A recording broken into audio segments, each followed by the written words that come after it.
Hammaga assalomu alaykum. Yog'lik yuzni to'g'ri parvarish qilishni o'rgataman. Ko'p ayollarimizda shunaqa tushuncha bor. Yog'lik yuzni quritish kerak, sovunlab yuvish kerak deb o'ylashadi. Aslida bu juda ham noto'g'ri. Yog'lik yuzlarni sovun bilan yuvish, umuman yuzni sovun, kir sovunlar bilan yuvish taqiqlanadi, chunki tarkibida ishqor bor. Juda ham quritib yuboradi yuzni va miyaga signal boradi, что sizni yuzingiz juda ham qurib ketdi va yanada yog' ko'p ishlab chiqaradi. E'tibor qilsangiz, kechqurun yuzingizni yuvasiz, ertalab tursangiz yuzingiz 2 barobar yog'langan bo'ladi. Shu uchun maxsus umvalkalar yordamida yuzingizni yuvishingizni maslahat beraman. Hamma yuzga tonik shart qizlarjonlar. Yog'lik bo'ladimi, quruq bo'ladimi farqi yo'q.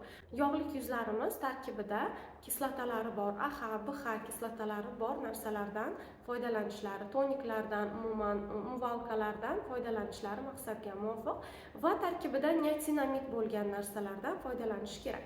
Chunki odatda yog'lik yuzlarni bilasizlar, poralari juda ham kengaygan bo'ladi va yaltillab turadi. Niasinamid bora-bora poralarni toraytirib, yog' balansini normaga soladi.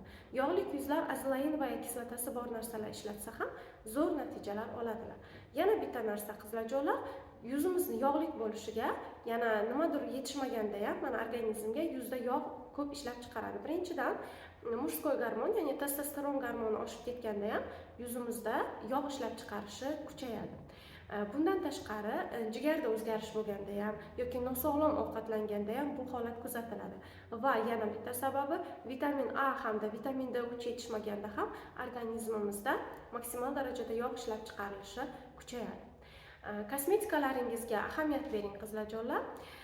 Mana kechqurun yog'lik yuzlar qanaqa ovqat qilishlari kerak. Agar yuzingiz juda ham yog'lik bo'lsa, kechqurun oziqlantiruvchi krem, mana umumiy qilib o'zi bilamiz, kechasi oziqlantiruvchi, kunduzi namlantiruvchi krem surish kerak. Lekin oziqlantiruvchi kremlar ishlatmaganlar ma'qul yog'lik yuz teri sohibalari. Chunki battar yog'i kuchayib ketishi mumkin. Faqatgina kechqurun namlantirib, kunduzi bo'lsa, kunduzi ham xuddi shunaqa namlantirib, ustidan SPF surishingiz kerak bo'ladi. Yog'lik yuzlar odatda namlantiruvchi kremlar ishlatgani maqsadga muvofiq.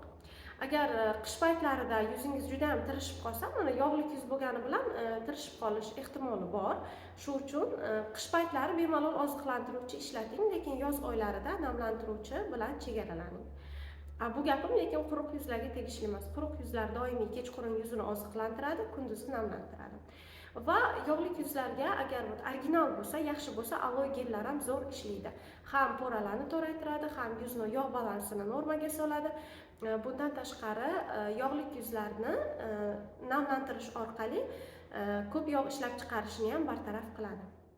Bundan tashqari, aloe gelidan tashqari yuzingizni 2 mahal romashka damlamasi bilan chayishingiz ham yuzingizni yog' balansini normaga soladi. Bilasizlar, romashka quruq yuzlarni namlantiradi, yog'lik yuzlarni ozgina bo'lsa ham yog'ni kamaytiradi, ya'ni umumiy balansda ushlab turadi.